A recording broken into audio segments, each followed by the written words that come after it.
Hey guys, this is Mr. Healy. Today we will be discussing day one of a mini unit that covers China, the Mongols, and Japan. And of course, today's topics will be China and the Mongols. All right, so first, briefly, we'll talk about a few Chinese dynasties. We haven't really talked about China since back in the first quarter when we finished up with the Han Dynasty. And after the Han Dynasty, the Chinese had gone through a long period of civil war. However, they emerged from that and really reached a high point as far as economics and culture during the Tang and Song dynasties. So as you can see from the slide, those two dynasties combined lasted for over 6 centuries. They'll help China regain stability, expand their influence, and especially, as I mentioned, increase their wealth and go through something of a cultural golden age. So you can see listed on the slide quite a few new inventions and advancements during these dynasties. China becomes the center of the world for the production of porcelain at this time. This was something that they did not yet know how to make in Europe, so it was in high demand, especially for the upper classes in Europe. And we see mechanical clocks already during these dynasties, printing type, not just handwriting, but actual print machines. Again, something won't really explode till the Renaissance, as far as using block type. We have gunpowder. We have paper money rather than just using coins for currency. And of course, the magnetic compass, which is very valuable for China expanding their influence at sea. An advantage that they had over their rivals who did not yet have the magnetic compass. So you can see an example of some of these things. Top left, we have porcelain. Bottom left, mechanical clock. Top right, some examples of movable type with Chinese characters on them. And then gunpowder, bottom right. On a not so positive note, we have also during these dynasties the really the height of popularity of this practice of foot binding that was practiced, again, especially in the Tang and Song dynasties, and continued in some cases even up to the 20th century. So as you can see, this practice basically involved breaking the bones of young women at a young age when they were still girls, permanently deforming their feet. And it was actually considered a sign of wealth. It was something practiced by the aristocracy. Because as you can see, in the aftermath of foot binding, these women would not be able to do any kind of manual labor, would have great difficulty even in walking. So in a way, it was a way to show off that you were so wealthy that you didn't have to do any manual labor, that you could have servants or slaves that could do that for you. Here we can see, as I mentioned, was eventually outlawed by the Chinese government in the 20th century, but there were cases of it that still happened recently enough that we have photographs that have survived to the present day. Even color photographs, so within the last half century, or at least 70 years, we have this practice still continuing occasionally, though illegal. All right, so as I said, that was just a little overview of China. We may have some opportunities in classwork to go a little more in depth on some of the inventions of those dynasties. So for the rest of today, we're instead going to focus on Mongolia, a country we've been hearing about all throughout the year, hearing them referenced in John Green's Crash Course videos, where he always describes them as the exception to all the rules. So first, a little bit about the origins of Mongolia and the geography. They are yet another one of these groups that come from the steppes of Eastern and Central Asia, these vast grasslands. And we saw a lot of very rugged, warlike people emerge from the steppe throughout history.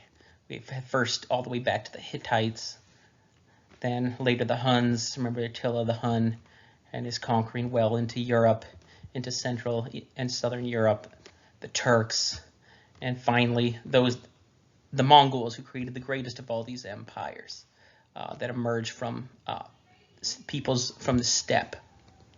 So the geography itself, very little rain, not enough really for much agriculture. Very short, hardy grass, good for animals grazing, but again, not growing a lot of crops. And very extreme temperature variation also made it a difficult place to live. You can see on the map that these steppes go from Mongolia really all the way into Manchuria in the east, to Romania, Ukraine in the west, and everything in between. So huge swath of territory that makes up the steppe, and a wide variety of civilizations and cultures that develop in history from these steppes.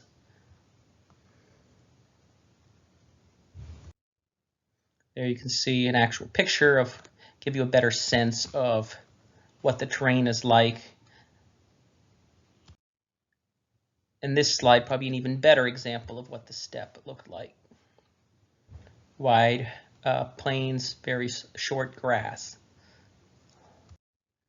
No natural barriers either. So who are the Mongols?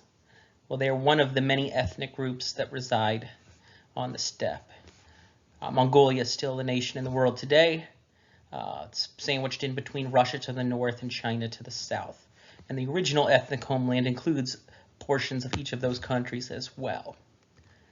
And not only did they consider themselves to be a tough and rugged people, they actually were some of the toughest, most rugged people on the planet to survive on the steppes, fighting off their rivals and learning to basically be some of the most successful warriors in the world on horseback. So the Mongols are an example of what we call pastoralists, or pastoral people, which means that they're not strictly sedentary. They're not just sitting in one place doing agriculture, growing crops, nor are they like the hunters and gatherers that we discussed at the very beginning of the year. There's more of a method to their travels than a hunter and gatherer, because pastoralists have herds. Like, for instance, sheep is probably the most common example people think of with pastoralists. So you have a shepherd or someone who is able to domesticate whatever herd, whatever flock of animals that you have. And then throughout this year, throughout the seasons, you're guiding that flock around to places where you know that there's water for your animals, and know that there's abundant grass for them to graze on. So there's quite a few people living on the steppe, and a finite amount of grass, of good pasture land and good water sources. So that leads to constant warfare among the tribes on the steppe. And the Mongols, of all these people, both on the steppe and really probably anywhere in the world at that time, were the most skilled horsemen. Mongols are riding horses from early childhood, really on through the rest of their life. And they used their animals, their herds, to provide them with everything from food to clothing to housing. They would build tents from their animal skins called yurts. And the Mongols, as we think of them today, you know, like the empire of Genghis Khan of the 1200s, that did not exist and really until the life of Genghis Khan. Instead, you had a lot of smaller clans, family groups, tribes fighting amongst themselves, each led by a chieftain called a Khan. There you see an example, the present day of pastoral people, a shepherd and his sheep. Example of a yurt as well on this slide. Even today, people sometimes choose to live in yurts for the easy kind of portability of that lifestyle. We see Mongol warriors on horseback, shields, swords, and not really heavy armor, but as we said, very efficient and skilled warriors on horseback. So the key figure in the history of the Mongols is Genghis Khan. This was not his given name. He was born in the 1160s and was given the name Temujin. And his father was assassinated by a rival clan, the Tartars, when he was just a child.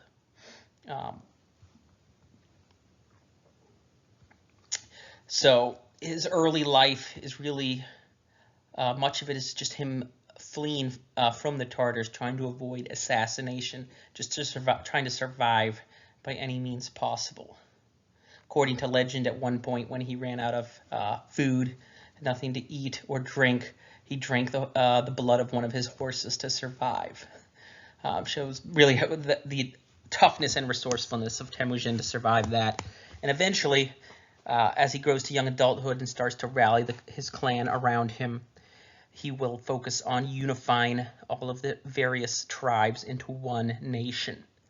But before he can do that, he has to defeat the Tartars. That's his biggest rival, and of course the people that he most seeks vengeance on.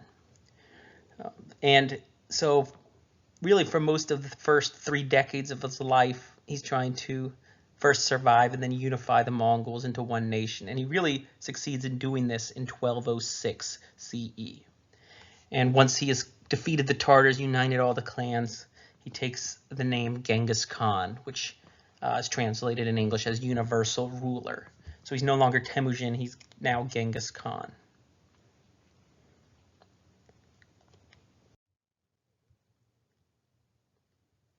Here we see some examples, of images of Genghis from throughout art, film, etc.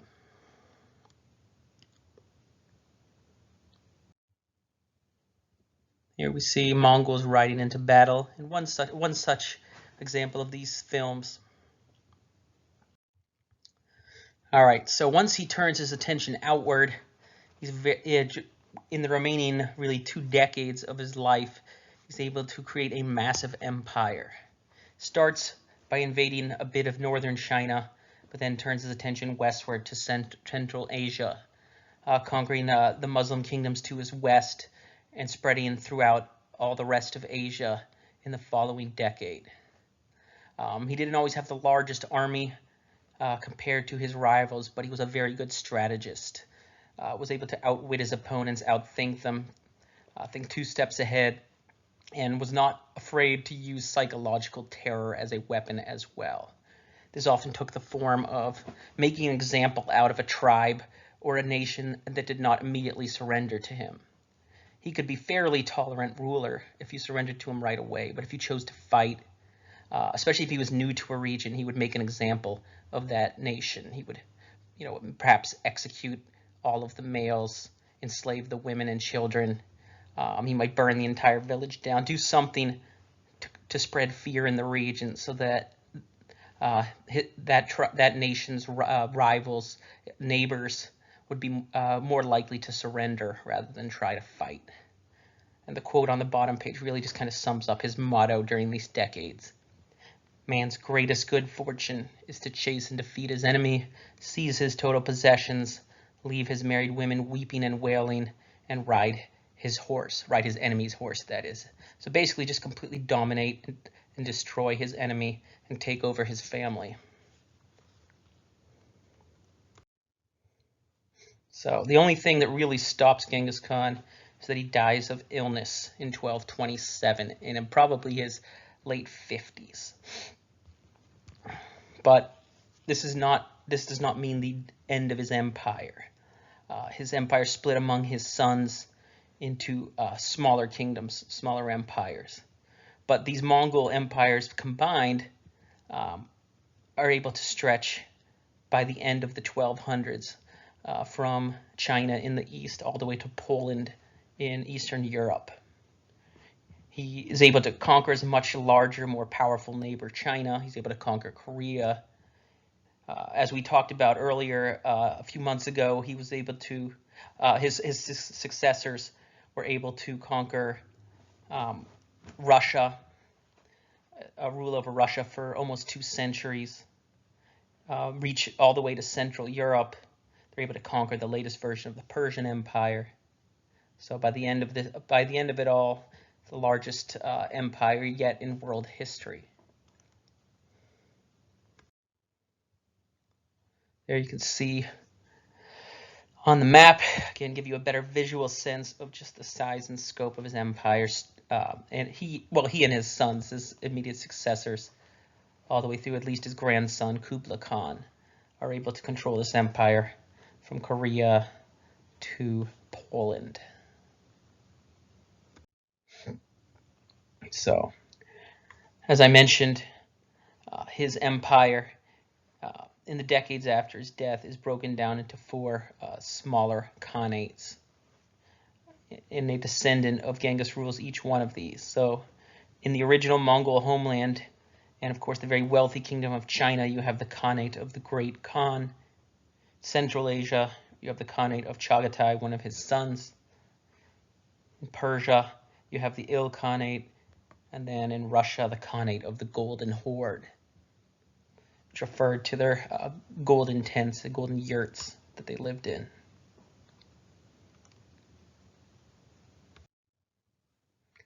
There you can see again, roughly by the 1260s, 1270s, how these khanates were divided up geographically.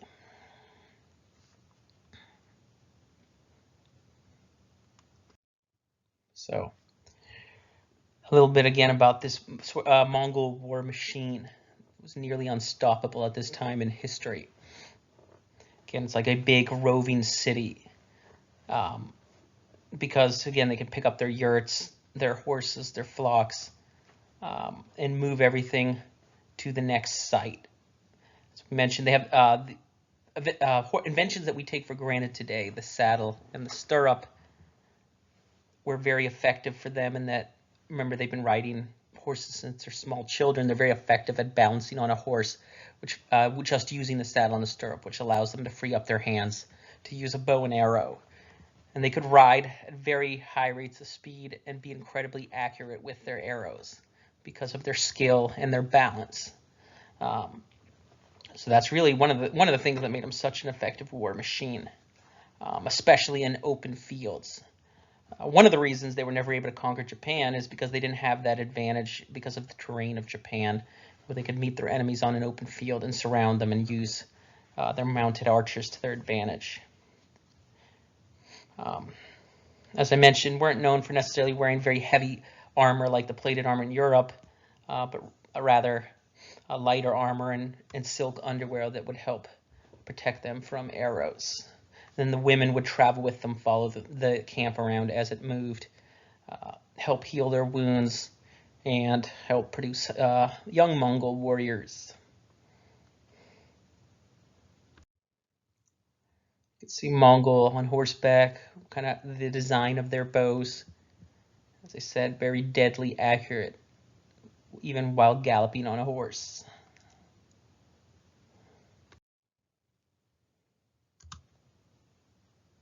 Again, just some more images from film, trying to portray Mongols riding into battle. And what a fearsome sight that must have been for their opponents. Again, image of Genghis Khan as portrayed in film.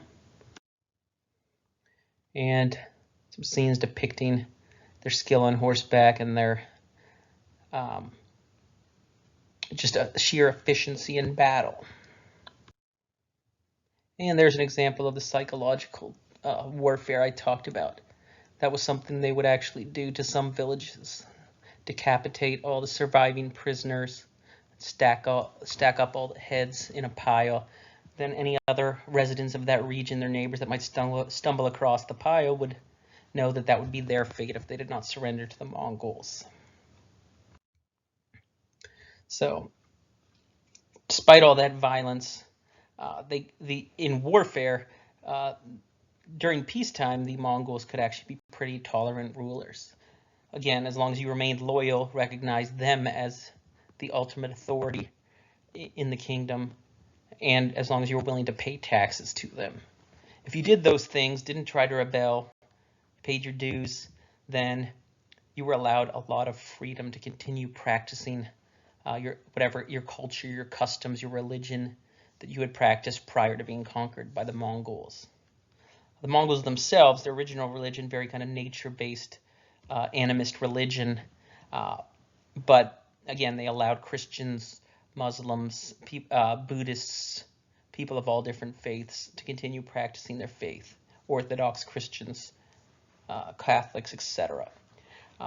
In fact, especially in the Ilkhanate, many of the Mongols, as they spread to Central Asia and the Middle East, converted to Islam. So this century of domination from the 1250s all the way to the 1350s is sometimes referred to as the Pax Mongolica, the Mongol Peace. Very similar to what we talked about with the Pax Romana all the way back in the Roman Empire in January. Because the Mongols are able to conquer and control such a massive empire, it provides stability that increases the flow of ideas, culture, and goods from Asia to Europe. The Mongols are able basically to provide safe passage for people traveling along all the trade routes, like the Silk Road trade routes connecting Asia to Europe. So you don't have to worry about rival kingdoms or thieves attacking you as much as you would in other time periods of history, because the Mongols are so dominant. So this also aids not just increase in wealth for all the nations trading along these trade routes, but also more rapid spread of religious ideas, new technologies, but on the downside of that, more rapid spread of disease, most famously with the bubonic plague that starts in East Asia, in Mongolia and China, spreads west along the trade routes through Central Asia, and reaches Europe by the 1330s, 1340s. There you can see in the orange color the Silk Road trade routes, the major cities along the way, and then the blue lines indicating the major sea trade routes, the Indian Ocean trade. So both by land and sea, then you're collecting all the major cities of Asia, the Middle East, the Mediterranean world, North Africa, East Africa, the Arabian Peninsula. So it's good for everybody during this century because of the relative ease of sending goods back and forth, the stability provided by the dominance of the Mongol Khanates. So one of the most famous, most effective descendants of Genghis Khan was a guy by the name of Kublai Khan. So he's the leader of the Great Khanate, remember, that includes Mongolia, and when he took over most of China, he's going to complete the complete conquering of China and establish his own dynasty, the Yuan dynasty. So it's one of the official dynasties in the history of China, but it's dominated by Mongol rulers, ethnic Mongols. And he, in fact, will move his capital city from Mongolia to China, to present-day Beijing. He was a big fan of Chinese culture, respected it greatly, allowed many of the government officials, like the old Confucian scholars, to continue to help run the government and society, but he reserved the highest positions, like the governors, and of course the emperor himself had to be ethnic Mongols. But as I said, a lot of the day-to-day people that help keep the government functioning, the bureaucrats, continue to be Chinese.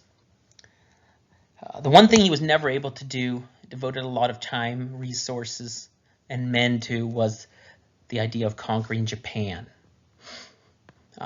He builds up a massive fleet in eastern China, off the coast of East China, to invade Japan, but as his ships are on the way to Japan, a typhoon hits and destroys most of his navy before they land. The Japanese referred to this fortuitous weather for them as the kamikaze, the divine wind, because they believed their gods had protected them from China. Of course, some of you may recognize the term kamikaze from World War II. That term was used by some Japanese pilots. Basically, suicide bombers crashed into American aircraft carriers in World War II. And they're basically evoking this time in Japan's history when they use the term kamikaze to say we are going to try to protect our nation in the same way. On the top left, you can see an actual artistic portrayal of Kublai Khan. Bottom left, his fleet being destroyed by the divine wind, the typhoon, the kamikaze. And on the right, of course, you could see the peak growth of his empire geographically.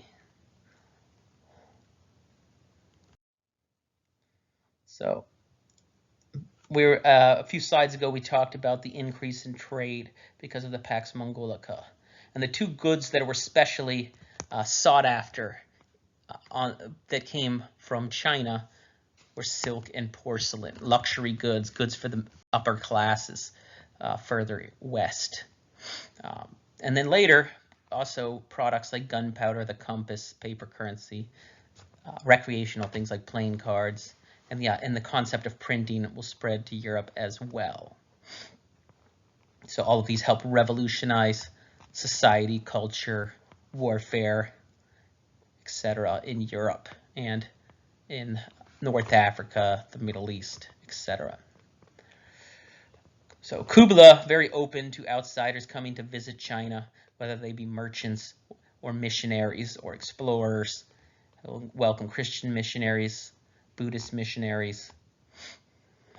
As we mentioned, a lot of Mongols had become Muslim in the various khanates. One of the most famous of all these visitors is a man by the name of Marco Polo. Yes, he was a real historical person, not just a game you play in a swimming pool. He was from the city of Venice, the city-state of Venice at that time, and he spent a few years observing Kublai Khan's court in Beijing, and then eventually traveled all the way back to Venice and wrote basically a travel memoir of his journeys from Venice to China and back. We don't know how much of his accounts are actually historical, because basically we just have to take his word for a lot of what happened and the path that he probably took going to and from China, but still very interesting source of information from that time period in history. All right, so the Mongols start to decline already, at least in the Yuan dynasty, with the death of Kublai Khan in 1294. So the dynasty continues to survive for about another 75 years, but it's a story of the gradual decline in that last 75 years. Likewise, during the 1300s, actually earlier in the 1300s, about 3 decades earlier than the fall of the Yuan dynasty, we have the fall of the Ilkhanate in Persia. Basically through weak rulers, rebellion. Chaghatay's Khanate lasts until the 1370s, similar to the Yuan dynasty. And the last of all these Khanates to fall is actually the Golden Horde in Russia, who continue to some degree to control Russia all the way until 1480. And one of the most famous of these descendants of the great Mongols of the 12 and 1300s is Tamerlane. He establishes a kingdom in Central Asia with a major capital city called Samarkand. It was a crossroads of trade for the Silk Road, so a center of wealth and culture. But like the Khanates we just mentioned, Tamerlane's empire falls pretty much within a few years after his death. There's Tamerlane as portrayed in sculpture and art. What's left of Samarkand, his palace in Samarkand, and what his empire looked like at its height. And by the way, he was called Tamerlane, I should have mentioned earlier, because of a wound he received probably in his teenage years that left him with a limp for the rest of his life. Hence why he was called Tamerlane, which could be translated as Tamer the Lame. And lastly, for anyone that's interested, there's a link at the end of this PowerPoint to John Green's Crash Course. He's been referencing the Mongols as the exceptions the entire year, and now you get to hear him talk about some of the pros and cons of Mongol rule during that century, or centuries, really. All right, well, thanks for listening. And next class, you'll be learning about the history of Japan.